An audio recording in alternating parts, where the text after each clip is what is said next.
Josh, what are you doing? Nothing.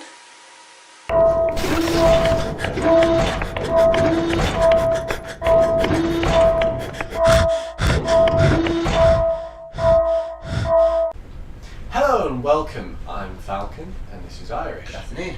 And I don't know if you can tell by what we're holding and wearing, but we're going to be talking about the AK platform.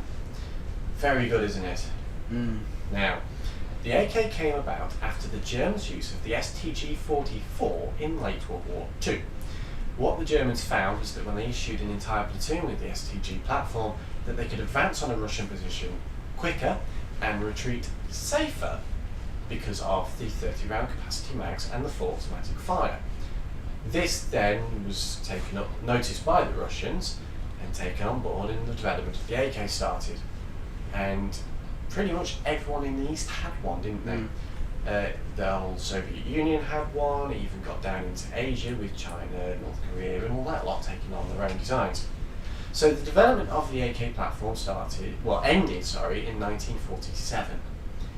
And so to say the Germans brought it out 44-45, the STG, Towards the end of the war, to bring out a brand new assault rifle by 47, that's quite impressive. So, the first one out, obviously, is called the Type 1, and has a lot of problems. What it was the body, the receiver, was stamped steel, and because the Soviet Union were making it on the cheap, there was a lot of quality control issues again, as you find with a lot of new firearms, especially ones that are produced very quickly. What they found was that some of the measurements inside didn't quite match up with the prototype and other members of the family. And then one of the other problems they found was that on rapid fire during testing, the bodies actually heated up so much they warped out of shape. And when you've got the bolt moving backwards and forward, all the different intricate moving parts, having a gun that's bent and twisted is probably not the best thing in the world, is it? No, kaboom. So of course they took it back to the drawing board and came out with the Type 2 in 1951. Type 2, literally the only thing they practically changed was the body was milled from one block instead of stamped, so they dug it out of a block of metal. And this fixed most of the problems. This then led on to the development of other platforms such as the AKM. It came out in 1959, so I was just checking my notes there. This then led on to the development of the platform to the AK-74, which sometimes is the most recognisable one of the lot.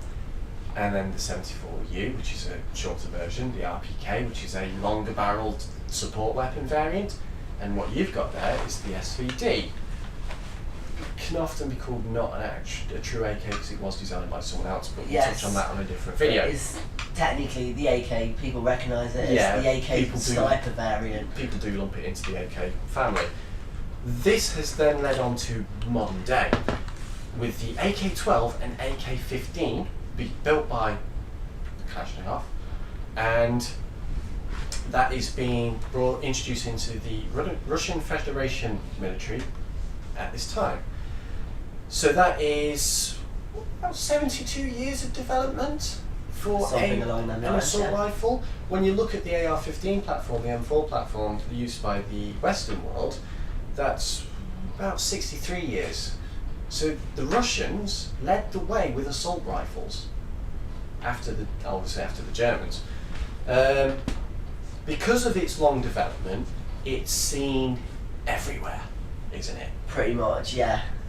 It is very, very recognisable. Like, you'll see it in various films. If you like watching anything from the Iraq, Afghanistan 2004, 2005, the bad guys in them kind of films always use American Sniper. Even some films based on early events like that. We Were Soldiers, for example. There is Black Hawk Down. You can also find it in various games as well. If you're avid Call of Duty players or Battlefield, you will definitely have come across Ghost Recon Wildlands. Yes, AK's on there. So with its recognisableness, even people that don't really know much about guns or don't play Airsoft or games and stuff will still more than likely recognise it and go, oh, there's an AK. Yeah, so you'll get the new guys coming in and go, oh, AK, oh, M4, but again, they'll recognise it because of the media they see. Yeah, so we see I would put the AK in the same bracket as the M4 in terms of a perfect starter weapon. Yes. Because you can either go for the one that Ben's got, which has got minimal things on it, and if you want to do just a basic run out, or one here, which this one is my AK. It's got all sorts of different attachments on. Cause it's got all the different Picatinny rails on. It's a very modern looking AK. Yes, it is. Thank you, Mr. Assistant. So, as you said, it's a very good starter rifle. Indeed. There is one drawback. If you have a problem, it's not that easy for you to solve. No, that is one of the downsides. Yes. Now, we did touch on this on the M4 video. The M4 can be stripped apart quite quickly. Say you want to change the hop rubber, or you need to change the hop unit. That you is just pull easy. the M4 apart quite quickly. Yes. With the AK platform, you have to undo a lot of different screws and really strip the rifle back quite a lot more. Take the barrel off, the handguard off. It's a very complicated rifle. So not the best one for a starter to really start on. In terms of getting technical, probably not, but in terms of it being cheap, like for example, that AK there with the full metal and the woods and stuff was about 150 quid, wasn't it? £151 from Taiwan Gun. Yes. Whereas the one that you saw previously with all of the attachments on, the more modern looking one, me and North managed to pick them up at X Rentals at £75. I did have one of those, didn't I? And Yes. I sold it off to get this one. Yes, because you wanted I want a more traditional. you're more of the traditional kind of person. So that does help people, doesn't it, being cheap? Yes. You see, that's the one thing. Again, coming back to what you said quite a lot in the start of the video, is there's a lot of different variants. Yes. If you wanted to be quite close up, you've got the AK-74U, the smaller variant, which you can get. AKS, AK short. So. Or if, like me, you quite like the long distance kind of shooting, you've got the SVD. Mhm. Although this one I probably wouldn't recommend for a starters, with it being quite a hefty price ticket. Yeah, I mean, if you want to be a support weapon, you could get the RPK. Or the PKM. Again, a bit more expensive, but there is some people out there that are new players that have got hundreds of pounds to spend. I mean, even within just the standard length variants alone, there are many different variants. I mean, you've got the more modern looking one, there's the more sporty looking ones with the M-lock and the full length Picatinny rails. Different muzzle brakes, different stocks. And as I said, there is a lot of different variants, so many different variants. But there is always one group of people you will see have them.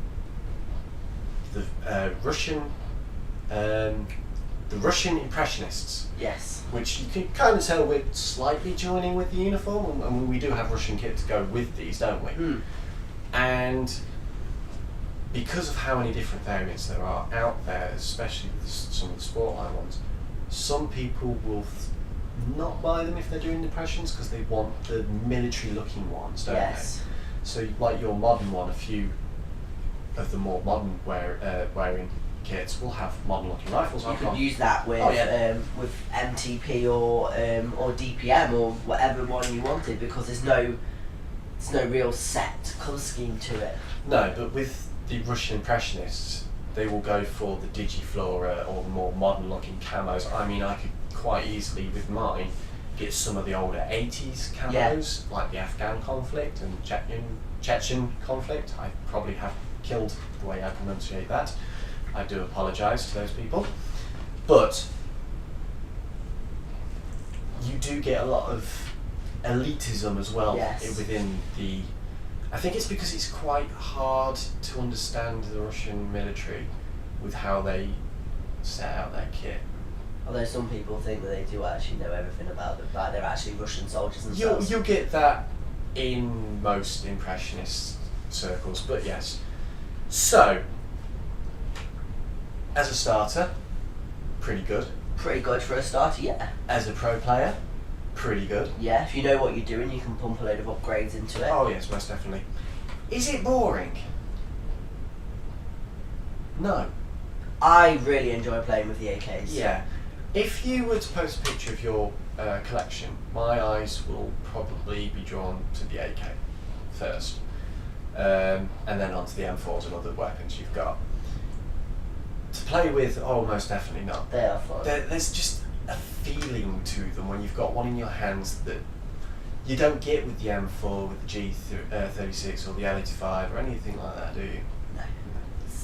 It does, it makes you feel good. It's different. So yeah, overall, is it boring? No. Nah. Nah, they're not boring at all. Thank you for watching, and we'll see you next time. Good night.